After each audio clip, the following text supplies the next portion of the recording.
Bloomberg Audio Studios. Podcasts, radio, news. They could be ready to do a lot of things on day one. Some of that may include energy policy and trying to deregulate American energy. Donald Trump obviously talked a lot about that on the campaign trail. We are all familiar now with the refrain, drill, baby, drill. But one of the policies I was just discussing with Laura that he floated this week could potentially impact energy prices. A 25% tariff on all goods from Canada, products from Canada, would be inclusive of oil. And this is something I spoke about with Bob McNally, who worked on energy policy in the George W. Bush administration, now at Rapid Energy, about yesterday. Especially up there in the swing states of Michigan and Ohio, places like that, there's no alternative really to Canadian heavy oil. So if we tariff it, that increase will be passed along to motorists up there in the form of higher oil prices. There's really no way around it. So as we consider motorists, especially as many of them take to the roads for this Thanksgiving, they are paying some of the lowest prices of the year at the pump right now. The AAA average for a gallon of gas is $3.07. But how quickly could that ultimately change? That is a question I now pose to Patrick Haan. He is head of petroleum analysis at GasBuddy, joining me here on Balance of Power. Patrick, welcome back to the program. If we could start firstly with what the actual translation of a tariff like this would be to the cost that consumers see at the gas pump, posted on the board at the station. If it's a 25% tariff, what does that translate to in terms of cents per gallon? Well, yeah. Well, as Bob had said, this is going to be a significant impact. And a lot of these refineries in the Great Lakes, the Midwest, the Rockies process Canadian heavy oil almost exclusively. So right now, Western Canadian Select, which is one of the benchmarks, at about $60 a barrel, that 25% tariff would amount to about $14 or $15, which break it down to a gallon of gasoline, and the raw input would be about a 34 cent a gallon impact. And so this is not nothing. This is an over 10% impact. And this is the baseline would be about 35 cents. Keep in mind, 25% tariff. If oil prices rally, you're going to see that tariff go up and up and up, and it's going to be more of a squeeze as that happens, especially into the summer months. Well, that's a very good point. Of course, this kind of policy can't actually be implemented until at least January 20th when Trump takes office, which is just over a month and 2 months from now, just a little bit less than 2 months. Where are we going to be in terms of gas prices by then, Patrick, considering the trajectory we are currently on, which has been pretty steadily lower?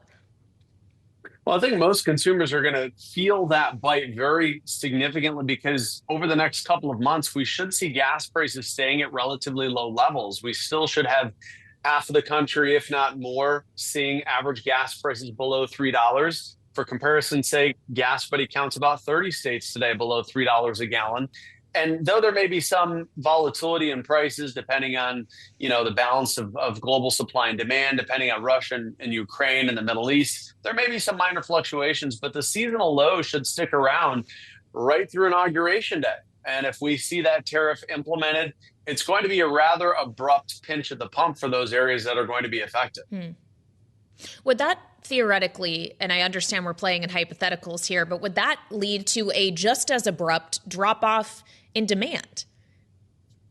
Well, it probably wouldn't lead to such a drop-off. Americans only really have their car to drive, whether it's an EV, then they're insulated completely from this. But for those that are still driving around an internal combustion engine vehicle, there's not a whole lot of alternatives here, nor are there really alternatives for the refineries that have for decades been relying on Canadian crude oil. This is upsetting the status quo that's been established really for probably the better part of 100 years. These refineries have processed Canadian oil almost exclusively, and they're going to be the ones impacted the most. And they really have no alternatives, as Bob has said.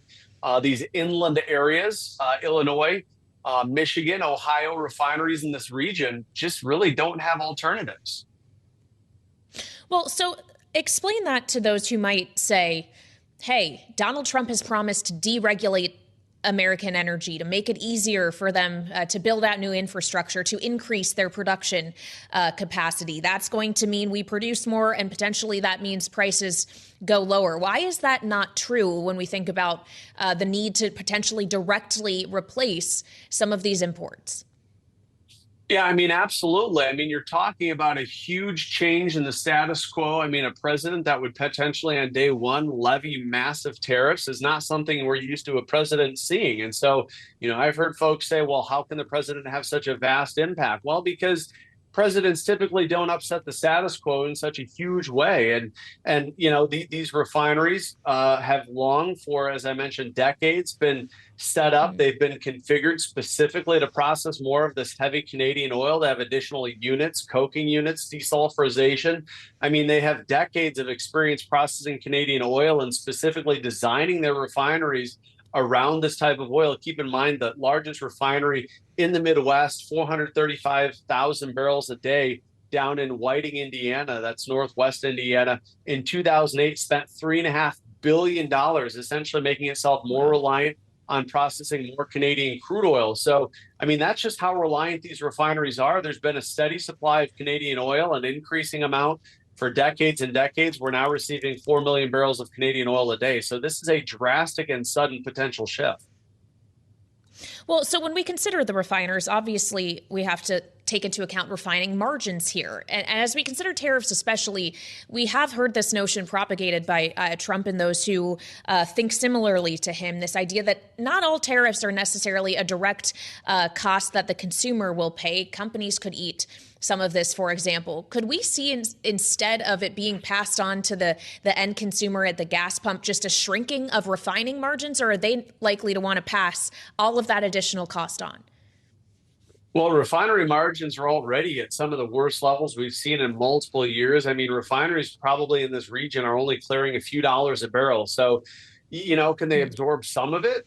Maybe, an iota of it. But for now, refining margins, I mean, this is the time of year that they are very much challenged.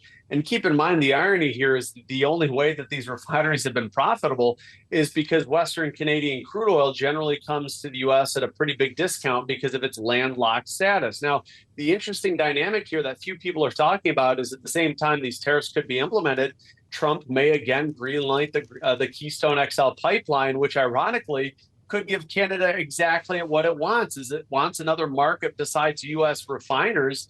And so if the Keystone XL is suddenly greenlit, that could essentially give a huge win to Canada, allowing a lot more of that Canadian heavy crude oil to be exported. And it could further inflict more pain on refineries down in the U.S., which are already dealing with razor-thin margins. It's really valuable information as we consider what could come in this second Trump administration. Before we get there, though, I do want to ask you quickly about what's happening this week, which is, of course, the Thanksgiving holiday tomorrow, and hence a lot of people taking to the roads. For those who are on road trips, where in the country can they find the cheapest gas? Well, you can see that map behind me. Generally, the South, the Gulf Coast, the areas with low gasoline taxes and with proximity to large refineries are those that are benefiting the most. Areas like Oklahoma City, some stations down to $2.10 or $2.20 a gallon. But, Texas, Oklahoma, Arkansas, Louisiana, the Deep South, generally the place to be when it comes to lower prices. Whereas the West Coast, the place not to be. California is still struggling with prices that are well over $4 a gallon, although many of California's neighbors are quite a bit lower than that. So we still have quite the extremes. You have the lowest price state averaging $2.40 a gallon, and you have the highest price state averaging $2 a gallon more in California, where prices are $4.44. So a massive spread for those, especially traveling for Thanksgiving. Crossing those state lines is still a danger zone for seeing a big fluctuation in prices. All right, Patrick Haan, head of petroleum analysis at GasBuddy. Thank you so much for joining me, and a very happy Thanksgiving to you and yours.